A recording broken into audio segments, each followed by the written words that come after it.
Alright.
Okay, September 1625. That's part 3. Evening social about smart. I delete the key. Noong 2001, bumilib ang mga tao sa UK nang manalo sa jackpot ang isang contestant sa kilalang game show na Who Wants to be a Millionaire. Dahil sa halos 17 years, ay tatlo pa lamang ang nanalo sa jackpot prize na £1 million sa game show na ito sa nasabi. Ngunit ang hindi alam ng mga tao sa studio at mga manonood sa telebisyon ay hindi pala ginamitan ng galing nila ang pagpanalo, kundi ginamit sa lakas ng loob at pandaraya. Kung paano nila ito ginagawa ay dahan-dahan maridiso sa paglalim ng investigasyon. Ito ang kanyang nakakamukhang true story.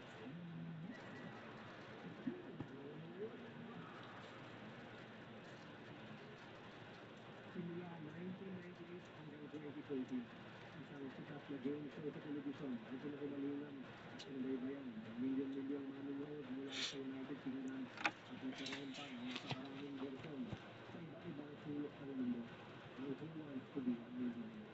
Kahit tayong mga Pinoy ay pamilyar na sa game show na ito dahil minsan na rin itong pinalabas sa Pilipinas. Ang tanging layunin ng maswerteng contestant ay sagutin ang tama ang kasing tanong hanggang sa makalip ang pinakabutin ng ₱1,000,000. Kumbaga, ay patalinuhan talaga para maging isang ganap na milyonaryo. Kahit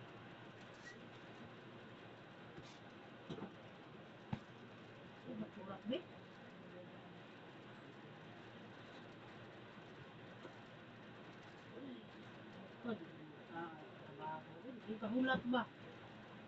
Kamita dili.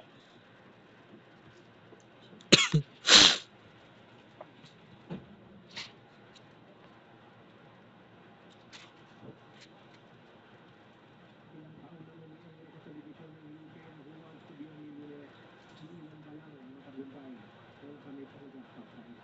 Ngunit noong 2001, isang grand winner na naturang game show ang magiging usap-usapan hindi lang sa United Kingdom, kundi pati na rin sa buong mundo. Hindi madali para sa isang normal na tao na makasama sa Who Wants to be a Millionaire. Sa napakaraming gustong sumali rito, ang ilan lang ang mabibigyan ng pagkakataon na makapasok sa studio. Namimili ang mga producer ng game show sa libo-libong colors at ang 10 tao na maswerteng mahuli ang isasayang sa isang matinding challenge, ang fastest fingers first round, kung saan mag-e-eliminate ang mga contestant sa pagsagot sa screen at ang pinakamabilis ay mananatiling nakatakbo sa studio at isasali sa palabas ng araw na yun at magkaroon ng tsansa na manalo ng ₱1,000,000 pa pera. Noong September 9, 2001, isa sumama swerteng napili para sa panibagong episode ng Who Wants to be a Millionaire ay ang well-trained si Anish na si Paul Ingram. Bago magsimula, kailangan ninyo na ipanalo ang cash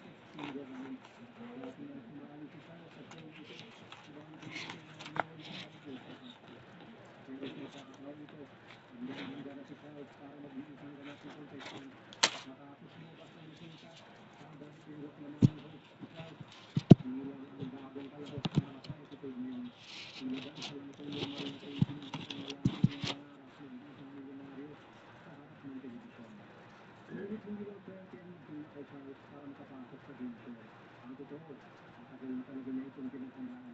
Pati na ng kanyang mga kasabwat, alam ng mga ito kung paano sila makakapasok sa studio at ano ang kailangan nilang gawin upang mapili ang mga producer. Pero ang mas matindi pa, ay matagal na nilang na-master ang fastest finger process na talagang magbibigay sa kanila ng tsansa na makaupo sa kasa. Katunayan pa nga, ay mayroon silang equipment na pinagpraktisan para mas lalo pang humusay sa round na ito. Marahil ang patunay na kuhang-kuha na nila ang sistema ng game show ay dahil bago si Charles, minsan na rin nakapaglaro ang kanyang asawa na si Diane Ingram at ang kanyang bayaw na si Adrian Pollock na parehong nanalo ng 32,000 pounds. Sa madaling sabi, ang pamilyang ito na ilang beses na nakabalik-balik sa game show ay talagang kabisado na ang pasikot-sikot ng Who Wants to Be a Millionaire. Ang problema na lang nila ngayon ay kung paano nila makukuha ang 1 milyong jackpot prize na matagal na nilang inaasam-asam at dito na mag-uumpisa ang pinaka-exciting na yugto ng Pandarang Bonita. Sa harap niya ay ang batikang host na si Chris Taran na siyang babato ng mga tanong na isa-isang susubukang sagutin ni Charles. Subalit sa pagkaksagan ng taping, tila ba medyo nahihirapan si Charles sa mga tanong. Simula sa pool, ay nag-aalinlangan na siya sa kanyang mga sagot. Sa pagtungtong niya sa pang-pitong question na katumbas ng 4,000 pounds, nag-alit sa ni Charles ang dalawa sa kanyang tatlong lifeline. Masyado pa siyang malayo sa jackpot, ngunit nauubos na ang kanyang mga alak para mas lalo mapalapit sa 1 million. Nasuha niya man ang tamang sagot para sa 4,000 pounds, ngunit para ba pinakamadaling tanong sa game show. Sa katunayan, si Charles Ingram ay isang dating British Army Ranger at isang engineering graduate na miyembro ng Mensa, isang grupo ng mga tao na nakataas na IQ, isang malaking patunay na ang lalaking ito ay isang literal na ranger. Pagkatapos ng hindi magandang performance ni Charles sa game show, para bang unti-unting bumibulak sa pangayon ang kanilang swerte at ang kanilang ambisyong maging milyonaryo ay malapit na maglaho. Subalit hindi nila ito hahayaang mawala ng basta-basta lang. Oras na para baguhin nila ang kanilang strategiya sa legal man na pamamaraan o hindi.